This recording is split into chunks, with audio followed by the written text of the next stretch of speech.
ఓం శ్రీ గురుభ్యో నమః. శ్రీ సాయి గృహవాస్తు వీక్షిస్తున్నటువంటి మీ అందరూ కూడాను సాయినాథుని ఆశీస్సులు ఎల్లవేళలా ఉండాలని కోరుకుంటూ మీ శ్రాభిలాష్ పివి రమణాచారి. ఈరోజు నేను వాస్తుకు సంబంధించినటువంటి అంశాలలో మనకి పూర్వశాస్త్రాల్లో ఆయము, వర్గులు, ధనము, రుణము అనేటువంటి అంశాలతో పూర్వం నిర్మాణాల్లో ఆ యొక్క అంశాలను ఎక్కువగా ప్రధానంగా తీసుకొని గృహ నిర్మాణాలు చేసేవారు.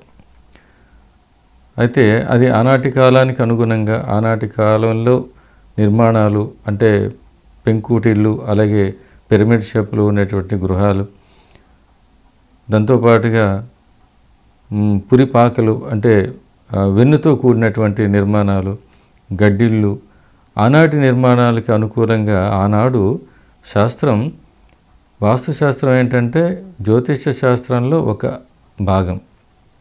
అందుకే జ్యోతిష శాస్త్రానికి వాస్తుశాస్త్రానికి ఈ రెండు మిళితం చేసి సమ్మేళనం చేసి చెప్పినటువంటి అంశాలలో ఎక్కువగా మనకి ఈ ఆయము లెక్కలు కట్టడం, అలాగే వర్గులు, ధనము, రుణము ఇటువంటి అంశాల్లో ఆనాడు శాస్త్రాల్లో రచింపడం జరిగింది. అలాగే నేటికి కూడాను కొన్ని ప్రాంతాల్లో ఆయము అనేటటువంటి అంశంపై గృహానికి ఆయం కట్టి ఆయం ప్రకారం గృహ నిర్మాణం చేసుకోవడం అనేది కొన్ని ప్రాంతాల్లో జరుగుతూ ఉంటుంది. అది అన్ని ప్రాంతాల్లో అనేది జరగడం అనేది లేదు, కొన్ని ప్రాంతాల్లో జరుగుతుంది. కానీ ఈ వర్గులు అనేటటువంటిది, ఈ వర్గు భేదం అంటే ఏంటి, ఈ వర్గులు గలవారు ఈ వర్గు నివాసానికి ఎంతవరకు ఉపయోగపడుతుంది అనేటటువంటిది ఈరోజు నేను ఈ వీడియో ద్వారా తెలియజేస్తున్నాను.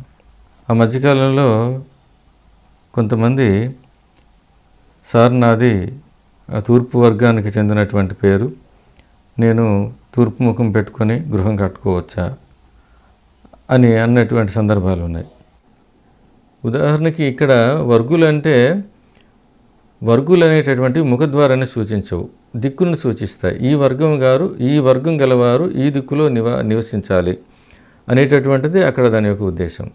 అది రాశిని దృష్టిలో పెట్టుకొని రాశి రీత్యా ఏ రాశి గలవారు ఏ ముఖద్వారాన్ని అంటే ఎటువైపు ముఖద్వారం నిర్ణయం చేసుకోవాలనేది రాశి రీత్యా అనేది ఒకటి ఉంది. వర్గుకి ఈ ముఖద్వారానికి సంబంధం లేదు. వర్గు అనేటటువంటిది ఏంటంటే మనకి 8 దిశలు, దానికి అష్టదిశలు అని అంటారు. ఈ అష్టదిశలు కూడాను ఒక్కొక్క దిక్కున కూడాను ఒక్కొక్క వర్గానిగా విభజన చేశారు. దానికి అష్టవర్గులు అంటారు. ఈ ప్రతి ఒక్క వర్గానికి కూడాను ఒక నామకరణం చేశారు.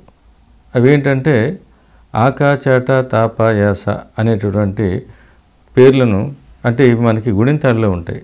ఆ గుణింతం, కా గుణింతం, ఇలాగ. అలా ఆకా, చాట, తాప, యాస అనేటువంటి ఈ అష్టవర్గులకి ఈ పేర్లను సమకూర్చి ఆ వర్గం వారు తూర్పు వర్గానికి ఆ వర్గం అని, అంటే ఆ వర్గం అంటే అర్థం ఏంటి, ఆ నుంచి అమ్మహ వరకు ఎన్ని అక్షరాలు అయితే ఉన్నాయో ఆ అక్షరాలు యజమాని యొక్క పేర్లలో మొదటి అక్షరం కలిగి ఉన్నట్టయితే వాళ్ళు తూర్పు దిక్కున నివాసం ఏర్పాటు చేసుకోవాలి. ఆ తర్వాత కావర్గం వారు ఆగ్నేయానికి, కావర్గం వారు కాక, గ, ఞ, వీళ్ళు ఈ అక్షరాలు కలిగినటువంటి వాళ్ళు, పేర్లలో మొదటి అక్షరాలు కలిగినటువంటి వాళ్ళు ఆగ్నేయ దిక్కులో గృహ నిర్మాణం చేసుకోవాలని. అలాగే ప్రతిదీ కూడాను ఆకా, చా దక్షిణ వర్గం, చా వర్గం, ఆకా, చా, టా వర్గం నైరుతి వర్గం, ఆకా, చాట, తా వర్గం పశ్చిమ వర్గం, పా వర్గం వాయువ వర్గం, యా వర్గం ఉత్తర వర్గం, షా వర్గం ఈశాన్య వర్గం. ఇలా ఈ అష్టవర్గులకి అంటే యజమానుల యొక్క పేర్లను ఈ వర్గాలకు సంబంధించినటువంటి వారు, ఈ వర్గులకు ఈ దిక్కులకు సంబంధించినటువంటి వారు అని చెప్పడం కోసం అలా అష్టవర్గులుగా విభజన చేసి వాటికి ఈ పేర్లు పెట్టి ఆ పేర్లో మొదటి అక్షరాలు కలిగినటువంటి వారు ఆ దిక్కుల్లో నివాసం చేసుకుంటే మంచిది అని ఒక అంశం. అది వాస్తు కాదు. ఈ వర్గుని అనుసరించి ఒక గ్రామంలో ఒక వ్యక్తి తూర్పు వైపున నివసించాలి అనేటటువంటి నిర్ణయం తీసుకున్నట్టయితే తూర్పు వైపున స్థలం దొరకాలి. ఈ రోజుల్లో మనకి అనుకున్న చోట స్థలం దొరకడం చాలా కష్టం. ఒకవేళ అతని వర్గు దృష్ట్యా తూర్పు వైపు స్థలం తీసుకొని కట్టుకోవాలనుకున్నట్టయితే అక్కడ స్థలబలం, స్థానబలం, దిగ్బలం, అలాగే చుట్టూ ప్రకృతి రీత్యా ఉన్నటువంటి బలం, నైసర్గిక వాస్తు, వీటన్నిటిని దృష్టిలో పెట్టుకొని, అలాగే ఆ స్థలానికి రాజమార్గాలు ఎలా ఉన్నాయి, ఈ బలాన్ని అంతటిని చూసుకొని అక్కడ నిర్మాణం చేసుకోవాలి. అది కాకుండా వాటన్నిటినీ విడిచిపెట్టి నేను తూర్పు వర్గుకు సంబంధించినటువంటి వాడిని కాబట్టి నేను తూర్పు వైపు నివాసం చేసుకుంటే నాకు వాస్తు ఫలిస్తుందంటే మాత్రం అది ఒట్టిది. దానివల్ల ఏం ఫలితం ఉండదు. ఎందుకంటే వాస్తులో ప్రధానమైనటువంటి అంశాలు ఏంటంటే నేను ఇప్పుడు చెప్పినట్టుగా స్థానబలం, దిగ్బలం, నైసర్గిక వాస్తు బలం, అలాగే రాజమార్గములు, వీటన్నిటినీ ఇవి ప్రధానమైనటువంటి అంశాలు. వీటిని పక్కన పెట్టి మనం ఎన్ని ఆచరించిన ప్రయోజనం లేదు.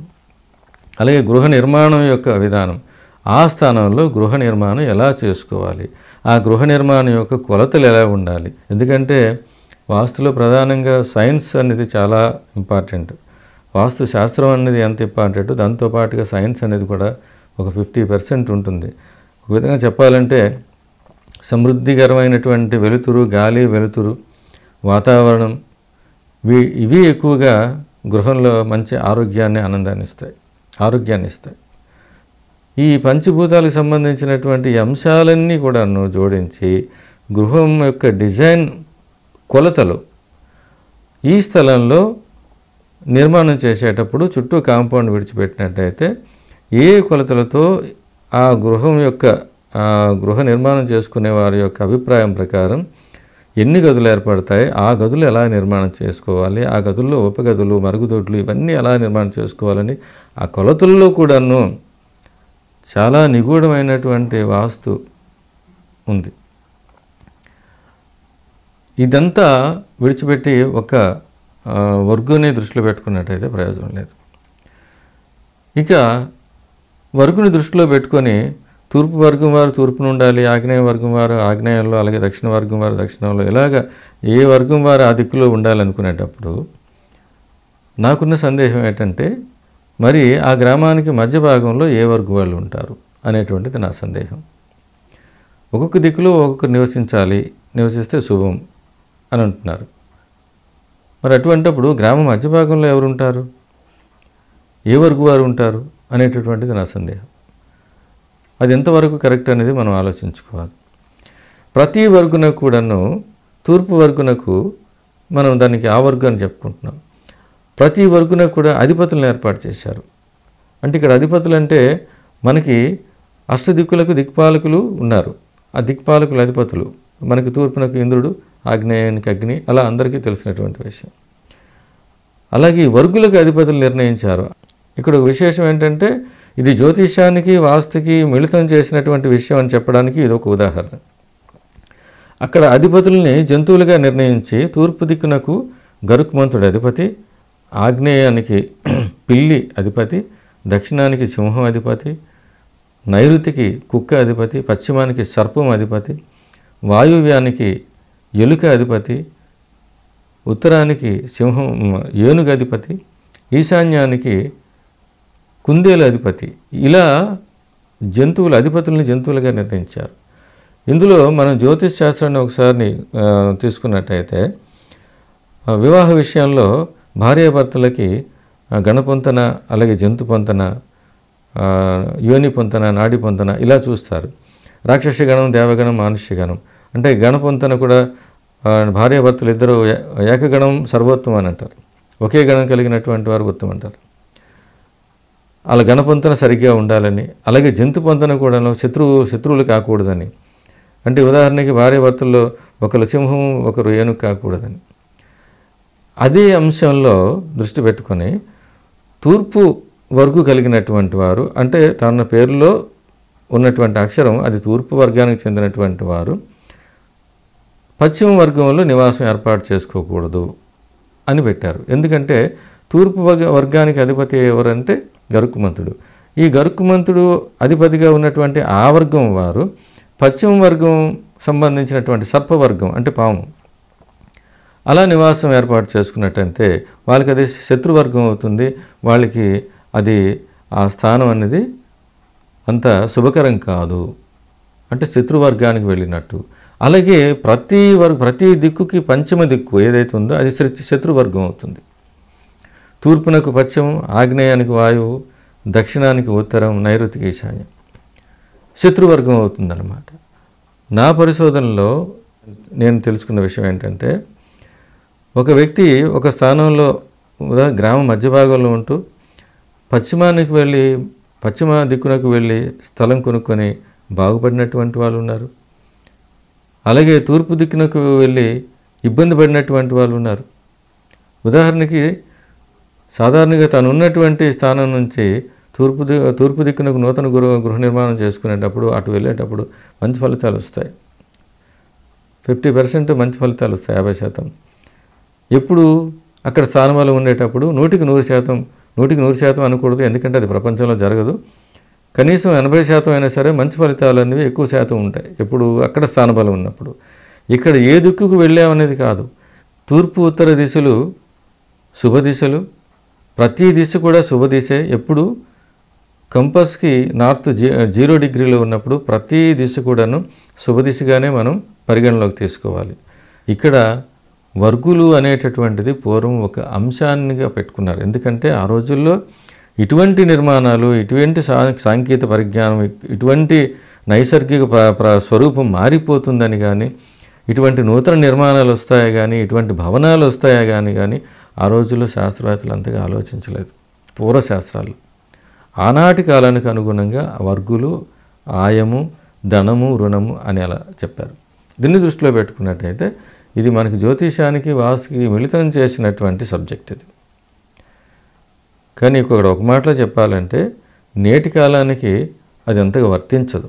ఎందుకంటే ఆ రోజుల్లో నేను ఇంతకుముందు చెప్పినట్టుగా పూర్తిగా వాస్తుపై ఎన్నో ఏళ్ళు పరిశోధన చేసే శాస్త్రవేత్తలు ఇందులో ఎంతవరకు పరిశోధన, ఎంతవరకు ఫలితాలు అనేటటువంటివి దేనిపై ఆధారపడి ఉన్నాయి, వాటిని దృష్టిలో పెట్టుకునే నేడు శాస్త్రవేత్తలు మనకి శాస్త్రాన్ని అందించారు. ఆ అంశాలే నేను ఇందాక చెప్పినట్టు స్థానబలం, స్థలబలం, దిగ్బలం, ప్రకృతి రీత్యా ఉన్నటువంటి బలం, నైసర్గిక స్వరూపం, మార్గాలు, ఇవే మనకి వాస్తులో 100% మంచి 100% కాదు, 80% అయినా సరే మంచి ఫలితాన్ని ఇస్తుంది.